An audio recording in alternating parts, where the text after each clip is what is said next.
I think we have a half a dozen editors that we use all the time, and some are developmental editors. So they'll help you with the line. They'll rewrite what you wrote and make it sound better. But then other ones are just line editors. So that's more like grammar, punctuation, just making it sound better. Yeah. So it kind of depends.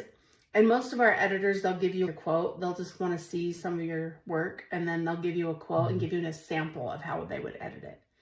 And so usually when I introduce an author to an editor, I make sure we find out, do you want them to change? They won't change how you are saying it, like your voice, but if you want them to change it and make it better, then it's like you're hiring a ghostwriter / developmental editor. True. Yeah. Or you just say, no, this is my writing. I want you to keep it all the same. Just fix punctuation and grammar.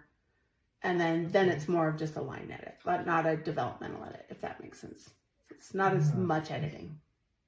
That's great. How much does it cost typically to work with an editor for a 200-page book, just for mostly technical fixes and stuff? Yeah, so each editor is different, but the editors we work with are usually anywhere between 6 cents a word to 10 cents a word. But I mean, some are maybe more, but it's really just where you're at. And then most of the books we do, like you were saying, you want around a 200-page book, that's usually around 45 to 65,000 words. Okay. Because you got to think that 8.5 by 10 or 8.5 by 11 Word document, when you get that all put into a 6 by 9 book, it's really going to change. Yeah.